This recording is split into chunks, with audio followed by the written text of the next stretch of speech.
Salmo 5. Cantemos então. Ouve, Senhor, minhas palavras, a qual digo gemidos meus.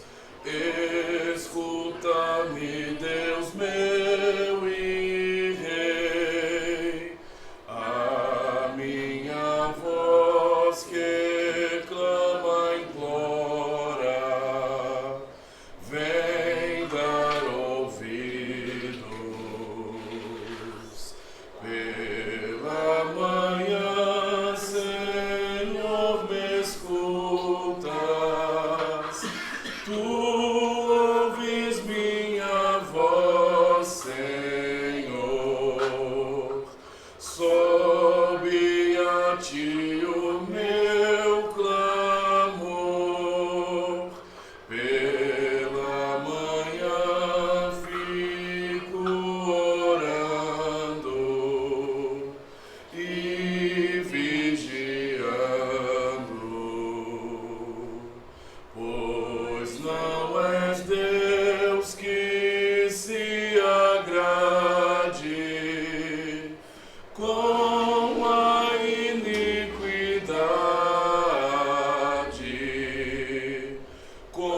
Contigo mal não ficará,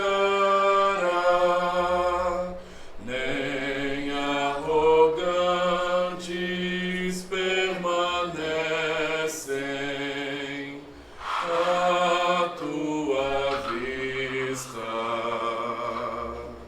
Odeias todos os iníquos,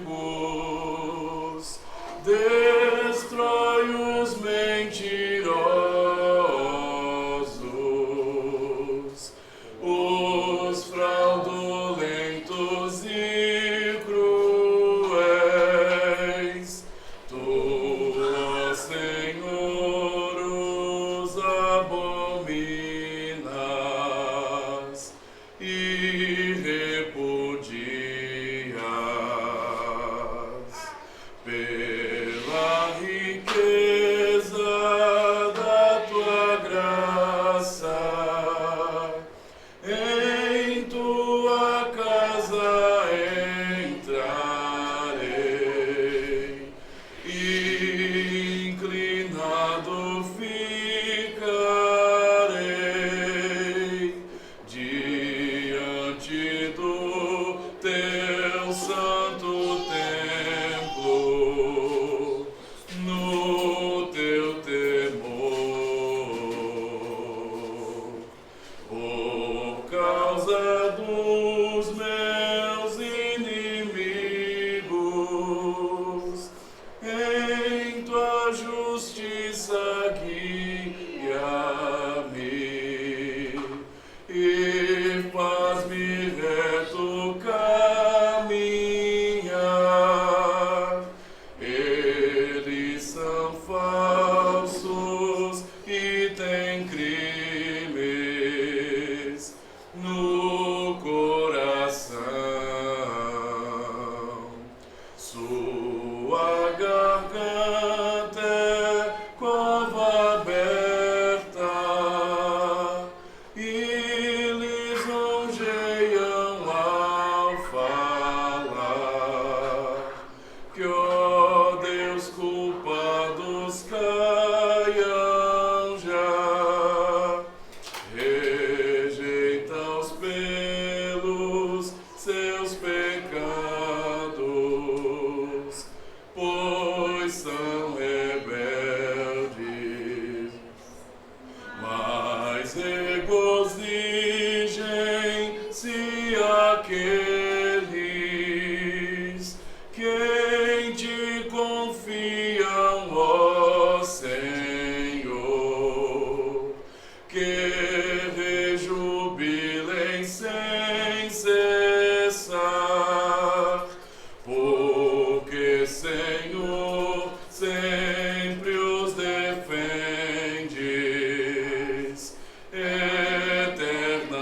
Vamos orar ao Senhor, meus irmãos.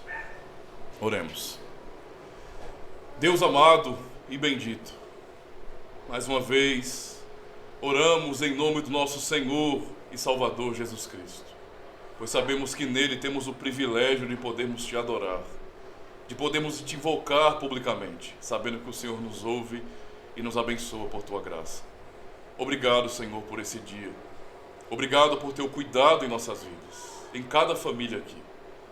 Obrigado por essa oportunidade de podermos mais uma vez aprender da tua palavra, refletirmos bem naquilo que é a adoração bíblica reformada.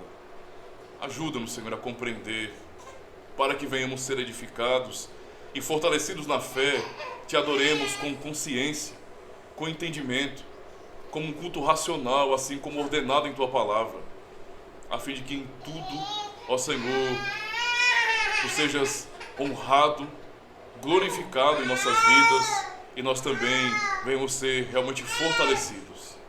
Ajuda-nos em mais uma aula para que venhamos realmente aprender mais de Ti.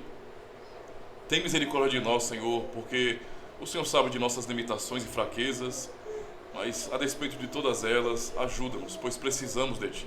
Muito obrigado por tudo em nome do Senhor Jesus Cristo. Amém. Graças a Deus, meus irmãos, vamos avançar aqui então em nosso estudo sobre adoração reformada. Nós tivemos então na última aula, não é, um ensino sobre a questão da confissão de pecados. Os irmãos podem lembrar, não é, na aula passada, aprendemos sobre a confissão de pecados. Eu até referenciei que lá em Olho d'Água nós tínhamos a prática de, após a leitura dos 10 mandamentos, cantarmos um trecho que iremos cantar depois da aula de hoje, que é o trecho da primeira carta de João, capítulo 1, versículo 9. Se confessarmos nossos pecados, não é? Ele é fiel e justo para nos perdoar os pecados e nos purificar de toda a injustiça. Então nós cantávamos esse trecho após a leitura dos 10 mandamentos. E aprendemos que é essencial para nós cristãos reconhecermos nossas fraquezas, nossas limitações, e o culto que nós prestamos a Deus não pode ser esvaziado disso. Quando nós vamos ao culto, nós temos que compreender que vamos adorar a Deus por sua bondade, porque Ele, em sua graça, nos chamou. Então não é uma atitude que iniciou em nós, não é uma atitude nossa propriamente dita. Nós estamos apenas em obediência ao Senhor. É a santa convocação dEle. E, portanto, esse ambiente de culto é um ambiente onde nós somos abençoados por Deus, podendo adorar ao Senhor de maneira objetiva, cantando salmos e hinos, fazendo orações e reconhecendo a sua graça. É nessa hora que nós realmente devemos reconhecer nossos pecados e miséria diante do Senhor. Agora, iremos aprender sobre a certeza do perdão. Temos que aprender que devemos realmente reconhecer nossas falhas. Eu até citei alguns exemplos de pessoas que acabam entendendo que, ora, Cristo nos perdoou na obra do Calvário. Nós somos cristãos reformados e damos ênfase à obra de Cristo. E alguns acabam entendendo que, por conta disso, nós não precisamos mais pedir perdão ao Senhor, como se nós não pecássemos mais. E há realmente quem pense isso. Há pessoas que têm a ilusão de que nós conseguimos agora, por causa de Cristo, um status de quase perfeição, de não pecarmos mais. E nós sabemos que isso é uma ilusão. Todos nós, sem exceção, não é? Somos cheios de falhas, de fraquezas. Todos nós pecamos e não é nem um pouco sábio e nem humilde de nossa parte não reconhecermos isso. O momento que nós tivermos em nossa mente que de alguma maneira nós realmente temos essa capacidade ou então bondade o suficiente, ou já alcançamos essa perfeição moral, digamos assim, significa então dizer que estamos confiando em nossas próprias obras para nos mantermos salvos. Isso é um erro. O culto realmente nos ensina exatamente sobre a obra da graça do Senhor Deus. Então, eu quero começar lendo uns textos da palavra de Deus aqui. O texto, na verdade, é o texto de Salmos 86, verso 5.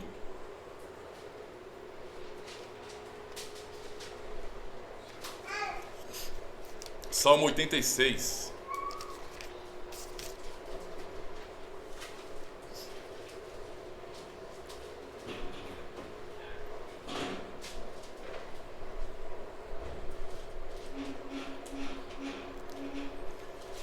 Vamos ler do versículo 1 ao 5 apenas. Diz assim: Inclina, Senhor, os teus ouvidos e ouve-me, porque estou necessitado e aflito. Guarda a minha alma, pois sou santo. Ó Deus meu, salva o teu servo, que em ti confia. Tem misericórdia de mim, ó Senhor, pois a ti clamo todo dia. Alegra a alma do teu servo, pois a ti, Senhor, levanto a minha alma. Pois tu, Senhor, és bom e pronto a perdoar e abundante em benignidade para todos os que te invocam. Até aqui, meus irmãos. Esse texto realmente é muito importante para compreendermos justamente isso. Davi está reconhecendo a bondade do Senhor, ele sabe que Deus é bom. É até interessante fazer um paralelo, como Davi está reconhecendo, orando a Deus, reconhecendo que o Senhor é bom para perdoar. Assim também um dia Jonas, não é? Ele sabia que Deus era misericordioso e bom, por isso que ele não quis ir para Nínive, porque ele temia que Deus perdoasse os ninivitas. Então ele sabia da bondade do Senhor, não é? Vê como é o contraste aqui da compreensão dos servos de Deus com relação à sua bondade. O ponto central aqui para entendermos então, irmãos, é o seguinte: nós reconhecemos que o Senhor, não é, ele é misericordioso, e nós devemos então suplicar ao Senhor, não é, essa misericórdia, o seu perdão. Mas há algo que deve ser aproveitado no culto solene que tem justamente a ver com a certeza desse perdão. E ter certeza do perdão que recebemos em Cristo é algo tão essencial para a nossa vida cristã e no culto que nós prestamos, que se nós não temos essa convicção de que Deus de fato nos perdoa em Jesus Cristo, o culto que prestamos, ele não é uma coisa real. Porque aqueles que adoram a Deus em espírito e verdade são perdoados por meio da obra de Cristo. Não dá para ter acesso à adoração verdadeira sem esse perdão. Então, pensando em toda aquela analogia da antiga aliança e do que o culto significa para nós, nós estamos nos achegando ao Santo dos Santos, isso pensando espiritualmente, no verdadeiro Santo dos Santos, onde Cristo está neste momento, justamente pelo sangue dele. Então, primeiramente, é a obra do Senhor Jesus, nos purificando, nos redimindo, que nos dá acesso ao Pai. É por meio dele. Então, se eu não tenho convicção, não é, de que eu fui perdoado de meus pecados, se ainda eu guardo em meu coração que esse perdão não aconteceu, e eu não posso confiar nessa obra de perdão do Senhor, o culto que eu presto não faz sentido. Eu não estou desfrutando, na prática, da misericórdia de Deus ali, porque eu estou rejeitando essa misericórdia. Na prática eu estou ouvindo a doutrina, ouvindo os ensinos da palavra de Deus, mas eu não consigo ter certeza que aquilo é para mim. Um dos aspectos mais importantes que nós temos em nossas confissões, não é a compreensão de que nós confessamos logicamente a doutrina, mas essa confissão, ela não é apenas uma confissão geral, onde nós cremos que Deus salva muitas pessoas somente. Nós cremos que Ele salva a nós também. Temos que nos ver como também beneficiários, como também agraciados pelo Senhor. Se eu não posso me ver como alguém que pertence ao corpo de Cristo e que de fato fui perdoado dos meus pecados, e ainda estou tentando de alguma maneira lutar para alcançar esse perdão, baseado em meus esforços, então eu estou rejeitando essa graça de Deus, não estou reconhecendo que Ele me perdoou e, portanto, não estou desfrutando da natureza do culto, daquilo que o culto nos ensina. Deus chama um povo e dá certeza a esse povo. Há uma prática na igreja em que o pastor John Pine, ele pastoreia, e ele cita aqui no livro, que de maneira formal, na hora da liturgia, um dos presbíteros que está dirigindo o culto, ele convoca nesse sentido a igreja a estar de pé, e há um tipo de declaração, usando um texto da palavra de Deus, de que Cristo nos perdoa por sua obra.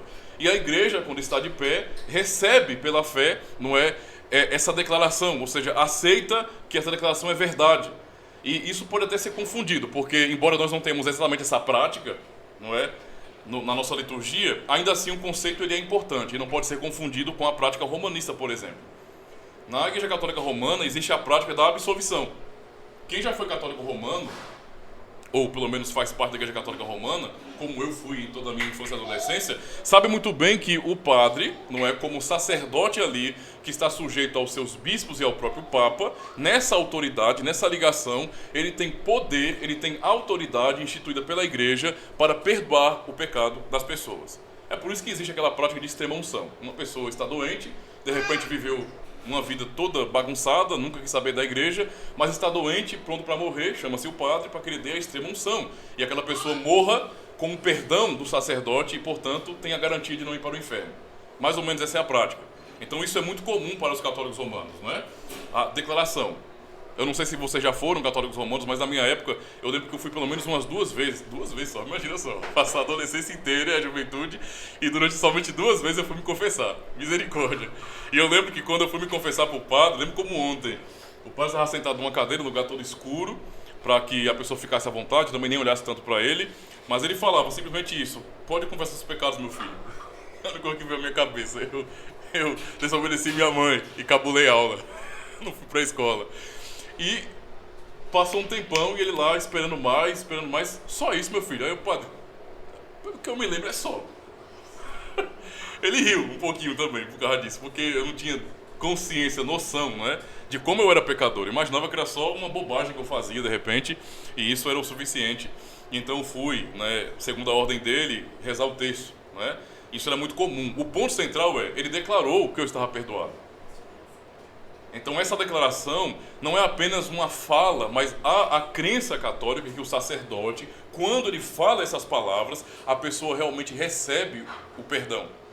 Não é? Eles fazem uma interpretação da absolvição de pecados um pouco estranho, porque quando nós olhamos para os evangelhos, quando Cristo fala com os apóstolos, não é, falando a respeito de que se vocês perdoarem o pecado de alguém, esse pecado será perdoado, ele não está dizendo que literalmente um homem, não é, um apóstolo ou então um presbítero da igreja, ele perdoa o pecado de alguém. A ideia realmente é a autoridade sobre o conselho da igreja, sobre os oficiais da igreja, nesse sentido, para declarar perdão e não para imputar perdão a alguém. Nós não perdoamos ninguém nesse sentido. Eu posso perdoar algum irmão que pisar no meu calo. Alguém pisou no meu calo, falou alguma bobagem. Desculpa aí, pastor Demir. Não, de boa, irmão, tá tranquilo. Mas eu não posso perdoar ninguém pelos pecados cometidos contra Deus. Não é? Não existe isso. Então, a questão da declaração do perdão de pecados não tem nada a ver com um poder místico dado a um presbítero da igreja, a um ministro da palavra, para perdoar ninguém. Quem nos perdoa é Cristo. É Deus o Pai, com sua misericórdia, que enviou seu Filho, que nos perdoa. Então, podemos realmente aceitar em nosso coração.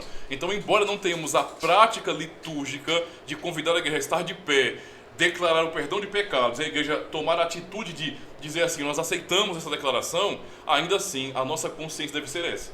Quando estamos no culto, temos que realmente confiar que Deus em Cristo nos perdoou, não é? Que nós estamos ali exatamente porque fomos perdoados. Isso é muito importante, irmãos, muito importante mesmo. Um detalhe importante para os irmãos entenderem, eu quero explicar isso direitinho para vocês. Aqueles que ainda estão com a culpa condenatória do pecado sobre sua vida, isto é, aqueles que não foram perdoados por Deus, porque nem todos foram, porque nem todos creem, esses não adoram a Deus. Isso é um ponto importante para entendermos. Às vezes, por nossa cultura, né, nós temos um defeito, um problema em nossa cultura brasileira, que é muito cristianizada desde sua raiz, não é? As pessoas acabam entendendo que todo mundo é filho de Deus, que você não tem que ter uma relação pessoal com Deus, um compromisso sério com Ele. Você simplesmente é dele, é filho dele e acabou. E não é assim que funciona. A Bíblia nos ensina um caminho ou um princípio muito diferente. Ser filho de Deus é um poder que nos é dado pela fé em Jesus Cristo. Não dá para pensar sequer em sermos filhos de Deus sem a obra de Cristo. Ele nos media nessa filiação. Nós somos filhos por meio do Filho. E, portanto, nós não podemos compreender que aqueles que não foram perdoados por Deus em Cristo, eles estão adorando a Deus. Quer dizer que quando pessoas que não se arrependeram, pessoas que não fazem parte do corpo de Cristo de verdade, por um genuíno arrependimento, essas pessoas tomam atitudes religiosas, aquilo não significa nada. Lembra do princípio de 1 Crônicas 7,14, quando Salomão termina o templo e também termina a sua casa. Deus aprova o templo feito por Salomão e a ênfase que o Senhor dá a Salomão ali, explicando para ele, é que Deus estaria atento às orações que se fizessem naquele lugar, que Deus providenciaria também problemas para o povo, para que o povo pudesse também clamar a Ele, se arrepender dos seus próprios pecados. Então perceba que a ênfase de Deus é no povo, não é com quem Ele fez aliança. É no povo da aliança que Ele está de olho nesse sentido, com esse carinho paternal. Fora desse contexto de fazermos parte da aliança de Deus e membros do corpo de Cristo, isto é, perdoados dos pecados, não existe esse contato pessoal com Deus e, portanto, não há perdão. E se não há perdão, também não há adoração. Não chegamos diante do Senhor, não é, ainda com o peso de nossas culpas. O que nos dá acesso ao Pai em adoração é justamente a obra de Cristo por nós. O fato de Ele ter derramado o seu sangue por nós na cruz é o que nos garante, é o novo e vivo caminho que Ele preparou para nós, como Hebreus 10 nos ensina. Por isso que nós somos chamados para entrar, não é? Sem temor, podemos entrar na presença de Deus por meio de Cristo. Nós podemos e devemos fazer isso porque Ele nos preparou um novo e vivo caminho, não é? Ao comparar então essas duas doutrinas da declaração ou da imputação, digamos assim, do perdão por mão de um sacerdote, nós podemos perceber de maneira muito clara que existe uma diferença, não é, enorme no conceito de igreja visível e de igreja invisível. Para o católico romano, inclusive eu fiz um vídeo que eu recomendo que os irmãos assistam, tem um vídeo de 30 e poucos minutos que eu fiz hoje no canal, respondendo a um católico romano, porque ele me perguntou como é que nós interpretamos a expressão do credo apostólico, creio da igreja católica ou então na igreja universal. Eu expliquei nesse vídeo, não é, o que nós queremos dizer com isso, qual é a nossa confissão. É importante então fazer essa distinção, porque para eles a igreja ela só tem um aspecto, visível. Então, aquilo que vemos enquanto instituição é a igreja em si. E, portanto, a ação do sacerdote, a declaração dos oficiais, resolve o problema dos pecados. Enquanto nós entendemos que existe um aspecto em que a igreja ela é invisível. Nós vemos a instituição, a reunião dos cristãos, mas a igreja de Cristo ela não pode ser vista de maneira completa apenas quando olhamos para a instituição. Não é? Nós temos que entender que a igreja verdadeira de Cristo está congregando, está na congregação, ali estão os verdadeiros cristãos, os perdoados, não é, pela graça de Deus. E então, a esses que são realmente de Cristo, estão ligados a Ele, é que essas bênçãos realmente são aplicadas. É neles, não é em todo mundo, é neles, nos verdadeiros crentes do Senhor. Isso realmente é importante para nós.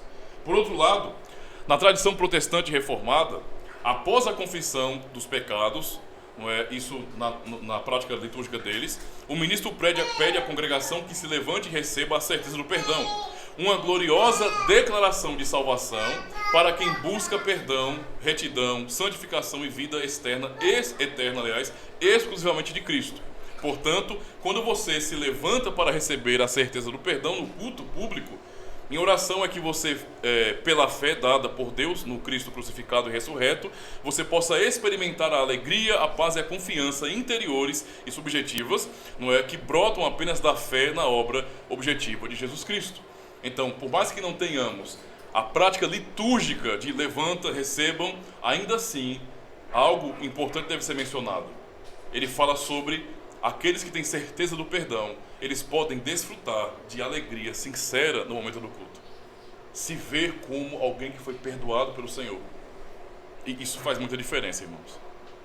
Percebe que o que nós estamos aprendendo sobre aulas de culto, de liturgia em si, refere-se justamente a termos consciência plena de tudo que estamos fazendo no culto, de tudo que está acontecendo no culto, para compreender que nenhuma atitude litúrgica é sem sentido.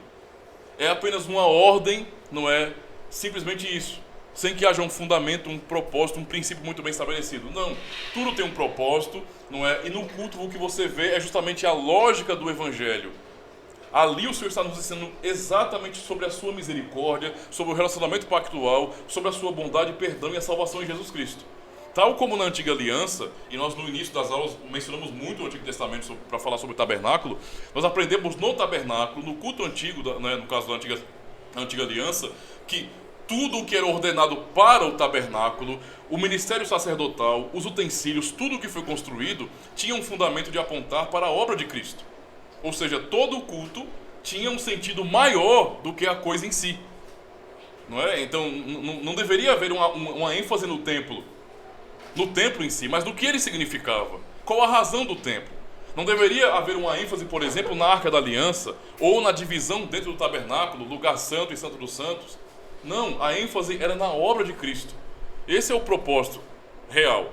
A mesma coisa quando pensamos no culto que nós, enquanto igreja cristã, prestamos ao Senhor hoje. Temos que prestar atenção, então, não é? Justamente em que a liturgia cristã, bíblica, ela nos ensina completamente o que é a obra do Evangelho. O nosso relacionamento com Deus é o que está acontecendo ali. A nossa lógica de culto reformado é justamente essa. Culto pactual. Ou seja, tal como vemos o relacionamento do Senhor Deus com o seu povo, Deus chama esse povo, lhe ordena, não é, os seus mandamentos, ordena que esse povo o adore, a adoração prescrita por ele, de acordo com a sua revelação. Esse povo, então, em obediência, faz a vontade de Deus, e então há um relacionamento. Toda a atitude do povo é a resposta do povo, mas a resposta ao que Deus está dizendo, para que seja um relacionamento, não é? uma conversa, um diálogo nesse pacto, nessa aliança. É isso que acontece no culto. E, portanto, se entendemos esse objetivo, sim, devemos ter no culto alegria e paz em nosso coração. Não faz sentido eu ir para o culto cristão, fiel, e depois de ter passado por toda a liturgia, eu não sair ali renovado na minha paz com Deus. Porque ali foi o que eu vi na liturgia. Eu cantei sobre isso. Eu orei sobre isso. Eu ouvi a pregação sobre isso. Eu ouvi a leitura da palavra. Mesmo quando lemos os 10 mandamentos no culto pela manhã, nós lemos, mas recebemos uma palavra de conforto em que Cristo cumpriu toda a lei por nós, nos substituindo. Então, a experiência cristã no culto, não é, bíblico e fiel, deve ser uma experiência de paz com Deus, de alegria, e sair de lá renovado. Nesse sentido, no dia do Senhor nós descansamos. É sério, irmãos. Nós podemos passar, eu vou fazer um paralelo aqui, para entender como que esse princípio nos ajuda a descansar no dia do Senhor. Nós podemos passar o dia inteiro, no domingo, sem fazer nada. Vou para o culto e o resto do dia eu passo dormindo, sei lá. Ou simplesmente lesando, contando o telhado, sei lá, as telhas, né? Sei lá. Isso não significa que eu estou descansando. Eu posso muito bem estar sentado no meu sofá, mas a minha mente está maquinando o dia de amanhã. Preocupado, ansioso, amanhã eu tenho que fazer isso, tenho que fazer aquilo outro. Às vezes até tendo um trabalho da escola, um trabalho da faculdade, eu não aproveito o dia do Senhor e eu quero me focar em terminar o meu trabalho da faculdade, em terminar minhas atividades que a professora vai cobrar amanhã, quando eu deveria estar descansando. E pensando exatamente isso, que eu estou naquele dia, e eu pude ir para o culto, e no culto Cristo me falou, Deus me falou, mais uma vez, que Ele me perdoou de todos os meus pecados, não de apenas alguns deles. Não foi um tipo de perdão parcial, não, foi um perdão completo. E eu posso voltar desse culto com alívio no meu coração. Tenta imaginar Davi naquela oração, no Salmo 51 ou no Salmo 32. Confessando os seus pecados diante de Deus. O que Davi mais queria era a alegria da salvação em seu coração. Ele não sentia mais aquilo. Nós temos que também ir para o culto desejando isso, confiando que Deus nos perdoa e que de fato fomos perdoados pela obra de Cristo e, portanto, isso nos dá paz. Nós precisamos, como cristãos reformados, entender que a experiência no culto ela é importante. Porque parece às vezes que, porque nós não somos pentecostais, né? Lá no culto vocês não vão ver nenhum tipo de showzinho, logo. Então o culto que vocês prestam é muito metódico, é muito lógico, muito amarradinho, é regrinha para isso. E vocês não têm uma experiência forte com Deus. Está errado.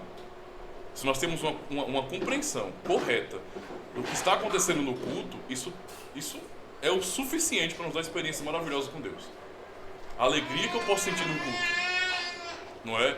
De encarar toda a ordem, toda a liturgia, como Deus falando comigo e me chamando, isso tem que me dar paz, minha alegria, sabe? Então, pensemos sobre isso, irmãos, e venhamos realmente tomar posse dessa verdade.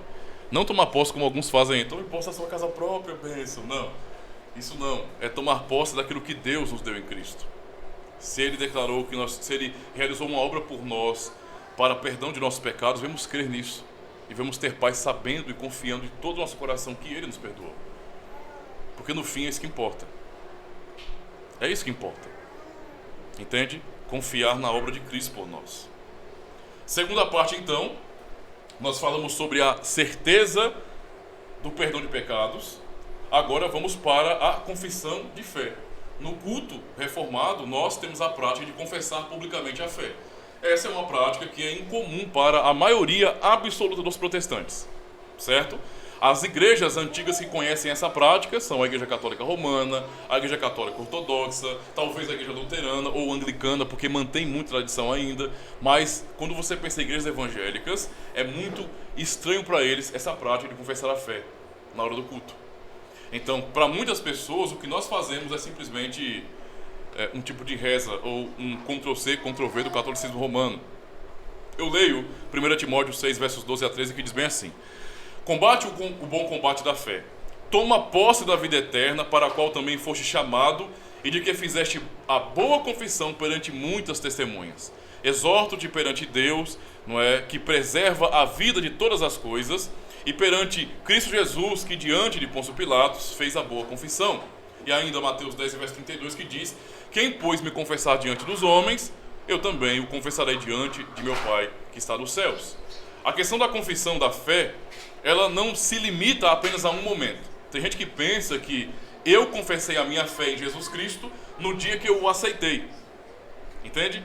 Então, basicamente, eu não tenho uma necessidade de continuar confessando sempre a minha fé nele. Por isso que a prática evangélica não é essa. Porque você tem aquela mentalidade de que eu aceitei Jesus. Então, basicamente, tudo se resolve no dia em que uma pessoa visita uma igreja e num culto bem caloroso, pessoas estão ali suando, não que eu não sou, eu sou muito também, né? Soando e gritando e convidando as pessoas e apontando o dedo para as pessoas. Você!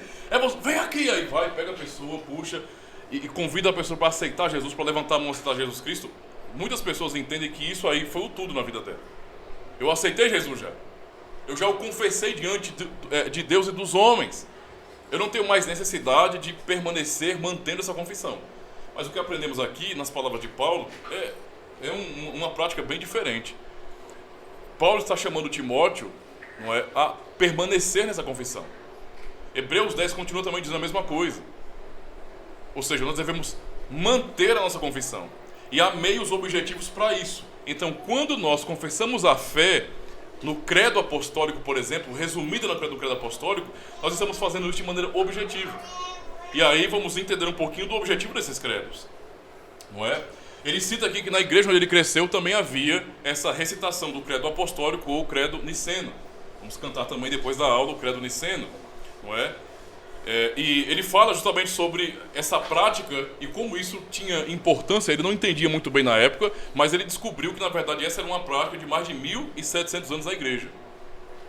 Então, já há muito tempo, desde os primórdios, ainda na época dos pais, não é, dos primeiros teólogos da igreja cristã, quando formularam esses credos, os cristãos começaram a usá-los. E isso era usado tanto no culto como também na vida comum diária, para que os cristãos tivessem uma estrutura trinitária em sua mente. Qual era o objetivo dessas confissões, irmãos? Primeiro, era aquele objetivo que Israel também tinha. Em Deuteronômio capítulo 6, nós temos aquela expressão, não é, quando Moisés fala ao povo, à nova geração: ouve, pois, ó Israel, o Senhor nosso Deus é o único Senhor. Ou seja, esse é o Shema israelita, a confissão de fé israelita. A lógica do credo no culto, por exemplo, é a mesma. É a igreja confessar a sua fé de maneira pública, conjunta, no Deus triuno, no Deus que nos chamou. E o ponto central é, desde o começo, quando os credos foram compostos, foram elaborados, o objetivo claro desses credos era criar uma cerca na igreja. Era definir da maneira mais básica e mais simples o que era a doutrina cristã. Eu só para contextualizar os irmãos, no período que os credos foram compostos, né, o credo apostólico é um pouco mais antigo, mas pensando aí, credo apostólico, niceno e atanasiano, que nós subscrevemos, naquele período a cristandade estava sendo muito atacada por heresias. Eu já citei para os irmãos sobre o arianismo, não é? O bispo Ário, ele realmente rejeitou, ele negou a divindade de Cristo. E, infelizmente, naquele momento, boa parte da cristandade aceitou os argumentos de Ário, porque eles entenderam basicamente que, ora, negar que Cristo é Deus não é uma coisa tão séria assim. Eles não levaram tão a sério. Os imperadores entendiam apenas como uma questão política. Nós queremos manter o império reunido, o império unido completamente. Nós queremos um império romano grande, próspero, que tenha uma única religião que unifique todo o império. Então, tem que resolver essa controvérsia, porque nós não queremos um problema político em nosso império. E então a ideia de convocar, por exemplo, o concílio de Nicéia, não é, financiado pelo imperador Constantino, foi justamente essa: resolver um problema que para ele era político.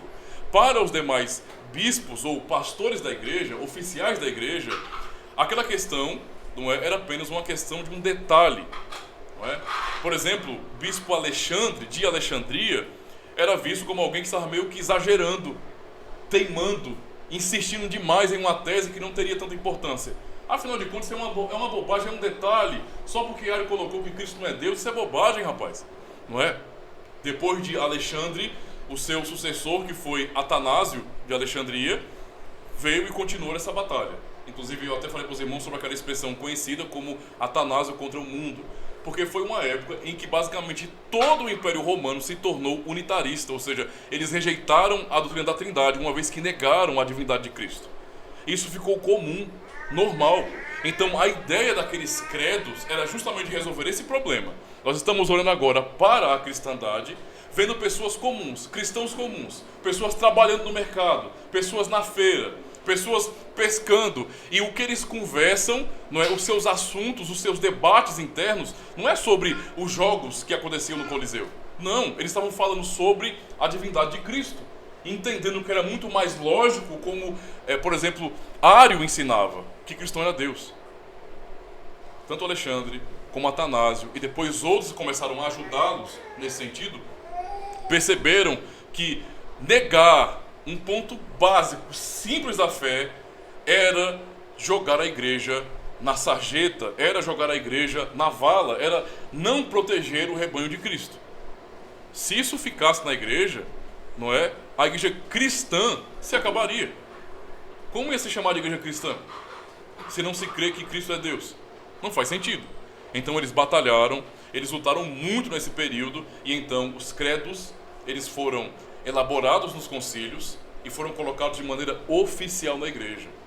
A heresia maldita de Ário foi afastada, foi vencida, e os 3 credos ecumênicos que nós temos hoje, que nós subscrevemos hoje, foram postos como sendo um resumo fiel, não é, da sã doutrina. E, portanto, a maneira em que eles ordenaram o credo foi justamente para que os cristãos pudessem pensar de maneira trinitária, uma vez que eles estavam sempre confessando o credo. Cada cristão conhecendo o que nós confessamos hoje, creio em Deus Pai Todo-Poderoso, Criador do céu e da terra, e assim por diante, esses cristãos, eles teriam em sua mente que quando eles fossem ler a Bíblia, eles a leriam de maneira trinitária. Eles já teriam o pressuposto, não é? Já teriam o entendimento de que eles estariam lendo um texto sagrado, não é? E a maneira correta era compreender que Deus é Pai, Filho e Espírito Santo. A partir disso é que eles liam a Bíblia. A partir disso é que eles enxergavam, que eles formavam sua cosmovisão como proteção para a igreja. Então, entendendo a importância das confissões antigas, não faz sentido para nós hoje não entendermos a importância disso, o peso que essas confissões têm para nós. Essas confissões, os nossos credos, por exemplo, são tão importantes, irmãos, para nós hoje, que é necessário reconhecer por nós que depois de 2000 anos, não é, de carreira cristã, de avanços ou então de desenvolvimento teológico, os cristãos continuam ainda, em muita medida, frágeis, vulneráveis. As pessoas entendem hoje a vida cristã como sendo um tipo de festinha oba-oba, de uma prática religiosa somente, e não se apegam a princípios que devem ser sólidos em nossa vida. E o resultado? Muitos acabam cambaleando quando você questiona a doutrina da Trindade. É sério isso. Pergunte a uma pessoa mais carismática, alguém que você conhece que é um cristão, que dá ênfase ao Espírito Santo, por exemplo, e trata a nossa era como sendo a era do Espírito, deixa Cristo de lado, vamos falar sobre o Espírito agora. Pergunte para alguém assim, que vive dando ênfase a poder, poder, poder, milagre, milagre, milagre, dons espirituais e línguas e visões, esse tipo de coisa. Pergunte a essas pessoas quem é o Espírito Santo. É sério. Eu falo por experiência isso. Pergunte quem é o Espírito Santo. Essas pessoas vão gaguejar e vão errar em muitas suas definições. E vocês vão perceber também que muitas vezes elas estão dizendo que as testemunhas de Jeová são uma seita porque negam a divindade de Cristo. Mas na prática, muitos evangélicos, no caso, acabam negando também a divindade do Espírito Santo. Não tratando ele como Deus, como a terceira pessoa da Trindade, mas apenas como uma força ativa, porque todo o foco é poder, poder, poder, poder, poder, poder. Santificação, não. Consciência cristã, não. Consciência do que estamos fazendo no culto, essa ligação com Jesus Cristo, não. Apenas manifestações espirituais. E isso não é tratar o Espírito Santo como Deus. Isso é estranho. Então percebam como isso é necessário. A nossa mente tem que ser trinitária. Isso é ser cristão, de fato. Então, o termo que nós temos aqui como credo e confissão de fé no culto, não é, refere-se justamente à nossa prática de manter firmes essa confissão. Nós temos que manter a confissão. É a regra da fé. A regra básica da fé. Nossos outros documentos, eles apenas desenvolvem isso. O que nós temos no credo é desenvolvido na confissão belga, no Cassem de Heidelberg, não é, nos cânones de Dort, mas de maneira muito básica para que todos possam entender, crianças e adultos tenham condições de ter uma fórmula credal simples, não é? É o que temos aí no credo apostólico, para usarmos o culto. Por isso, a prática não é uma questão irrelevante. É necessária. É a proteção para a igreja. A igreja se defendeu dos ataques heréticos com aqueles credos, irmãos. Os gnósticos não prevaleceram por causa dos credos. Percebam como isso é importante, então. Várias teorias e a mistura de teologia com filosofia pelos gnósticos, que eram, digamos assim, argumentos tão tentadores, não puderam prevalecer, porque Deus, em sua graça, em sua misericórdia, usou aqueles homens para formularem esses credos que protegeram a igreja. Hoje a igreja também tem que ser protegida, e o culto que nós prestamos a Deus também tem que ser protegido. No início eu falei para os irmãos que o culto a Deus ele é bíblico, ele é pactual, ele é trinitariano. Está aqui a razão. Os credos nos ajudam a entender isso. A igreja, ela foi chamada para publicamente invocar o nome de Deus. E há um detalhe em nosso catecismo, por exemplo, que fala justamente sobre, no dia do Senhor 11 e 12, nós temos perguntas e respostas que falam sobre o nome de Cristo. A começar, não é, com o nome Jesus, quer dizer Salvador, e depois o nome Cristo. Não é? E uma das perguntas nós temos justamente: por que você é chamado de cristão? E a ideia é mostrar exatamente isso, que nós, como cristãos, recebemos essa unção, ou seja, Cristo, ele compartilhou a unção dele, tríplice, de ser rei, não é, supremo sacerdote e supremo profeta. Ele, então, nos dando essa unção, porque nós somos membros do corpo dele, temos autoridade para invocar publicamente o nome do Senhor, para proclamar o Evangelho. Não confessar publicamente a fé e não manter isso como uma prática consistente na igreja é não aproveitar esta bênção de autoridade que o Senhor nos deu. Nós podemos e devemos fazer isso, confessar publicamente a fé. Não foi somente aquele dia que você começou a frequentar a igreja, é durante toda a sua vida. Confesse a Deus, fale, não é, que você crê em Deus, declare isso, fale, verbalize essas verdades. A fé, o nosso relacionamento com Deus, não é algo que deve ser apagado, escondido, deve ser declarado publicamente. Um teólogo chamado Charles Arnold falou muito sobre isso. Ele comenta que, com prioridade, que há uma relação recíproca entre as confissões e os escritos bíblicos. As confissões produzem em miniatura o teor doutrinal das Escrituras. Basicamente, então, pensando tanto nos credos como nas confissões no geral, essas nossas confissões de fé, elas são um resumo, não é? Uma coletânea onde nós vemos todo o ensino bíblico. Por que vocês acham que a prática nossa como reformados é durante todo o ano pregarmos sermões catequéticos? Para que durante todo o ano os irmãos possam ouvir a doutrina verdadeira. Todo ano. Se Deus permitir, anos a fio de nossa vida. Anos a fio de nossa vida. Eu fico às vezes admirando, sabe? Porque eu não sou um cristão reformado há muito tempo. Eu devo conhecer a fé reformada aí por volta de 8 anos no máximo. E devo ter assumido somente há 6 anos atrás. Mas eu admiro quando eu ouço de um irmão que nasceu como membro de uma igreja reformada. Imagine, você passar de criancinha, ser batizado ali, seus pais assumindo publicamente o compromisso de criá-los como filhos da aliança, porque é o que esses bebês são. E a igreja dando assistência a esses irmãos. E durante toda uma vida, 20, 30 anos, essa pessoa ouvindo a sã doutrina. Ano após ano, pregação catequética, pregação expositiva, confissão da fé. Tenta imaginar a mente dessa pessoa. É claro que essa pessoa não vai ser perfeita, vai ser um pecador que vai lutar com os pecados como qualquer outro. Mas a riqueza de conhecimento, não é? De maturidade, de compreensão dessa cosmovisão cristã de fato genuína que essa pessoa tem, é algo admirável. Nós temos que ficar felizes em conhecer pessoas assim e desejarmos cada vez mais meio que recuperar o tempo perdido. Estamos recebendo a palavra do Senhor hoje, ensino hoje, venhamos aproveitar esse conhecimento, amar as nossas confissões, nos debruçar em estudá-las. Não é brincadeira não, irmãos, isso protege nosso coração. protege nossa vida contra heresias terríveis. Heresias não são coisas que devemos levar como brincadeira, não. Heresias são coisas sérias. Por meio de heresias, pessoas se desviaram, se afastaram do Evangelho. Muitos que um dia confessaram que eram crentes no Senhor, negaram a existência de Deus. Heresias são coisas sérias.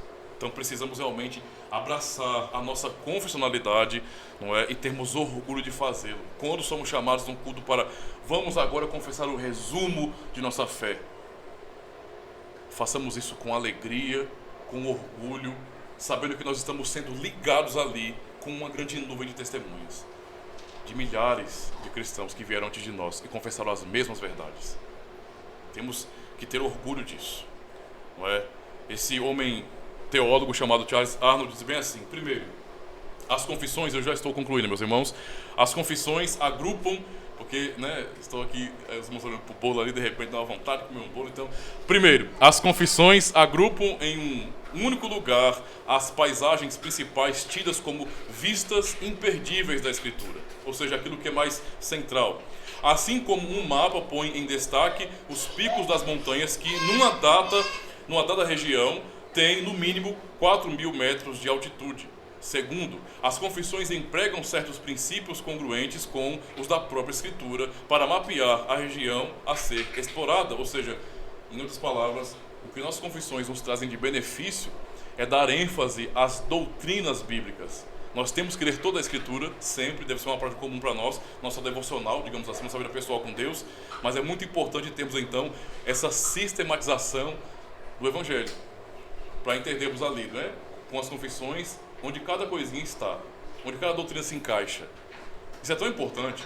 Eu conversando hoje com um católico romano, eu estou respondendo esses dias aí bastante católicos romanos, e um deles, havia um bem civilizado e respeitoso, mas havia um deles um pouco mais nervosinho, né?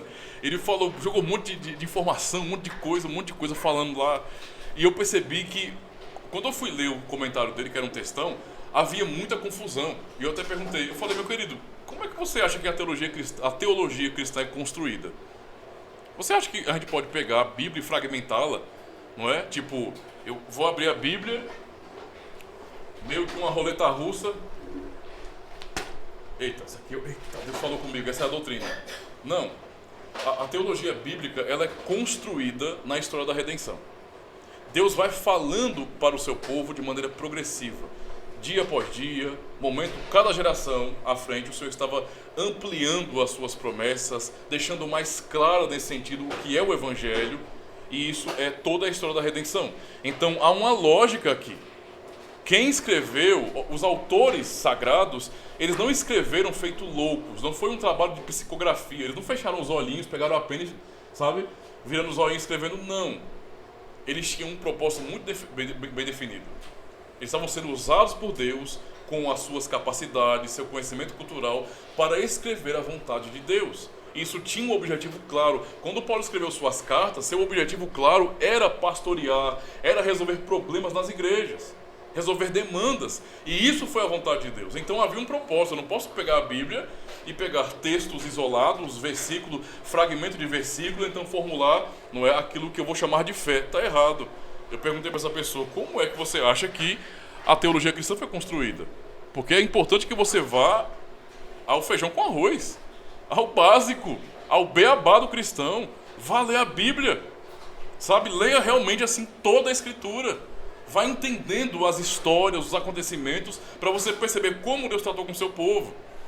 Para que você então tenha maturidade para compreender que a Escritura nos leva justamente a assumirmos, não é, a nossa fé sempre.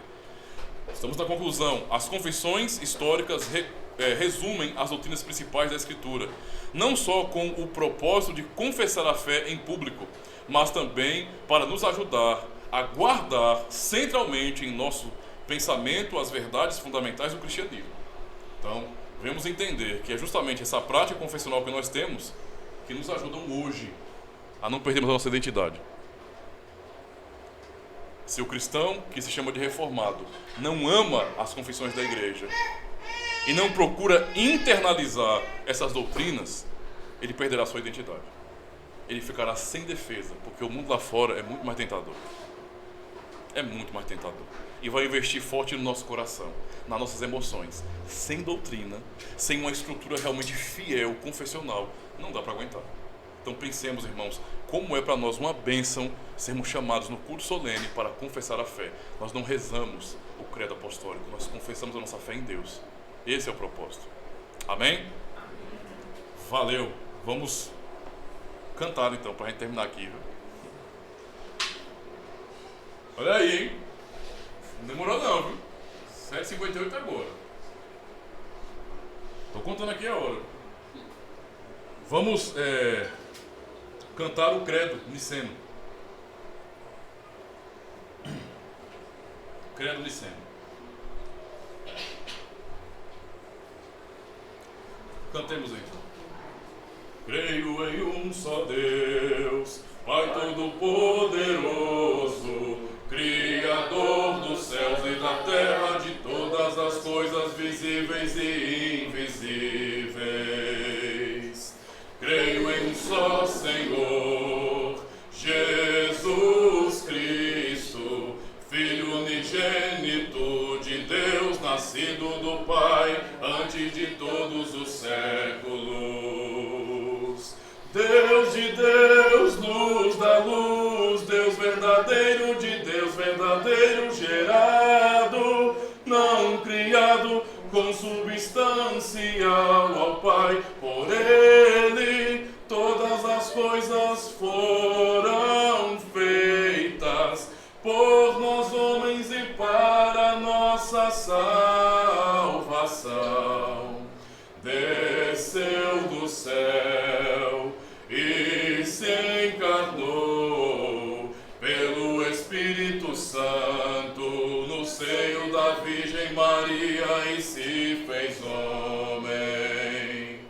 Também por nós foi crucificado sob Pôncio Pilatos, padeceu e foi sepultado. Ressuscitou ao terceiro dia conforme as Escrituras e subiu aos céus, onde está sentado à direita do Pai, e de novo há de vir em sua glória para julgar os vivos e os mortos. Seu reino não terá fim. Creio no Espírito Santo, Senhor, que dá vida e procede do Pai e do Filho, e com o Pai e o Filho é adorado e glorificado, Ele que falou pelos profetas.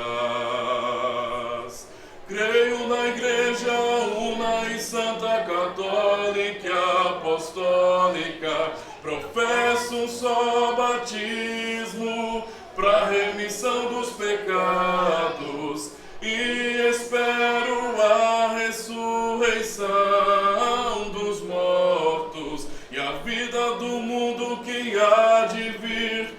Amém. Graças a Deus. Vamos então orar ao Senhor. Deixa eu encerrar aqui a gravação.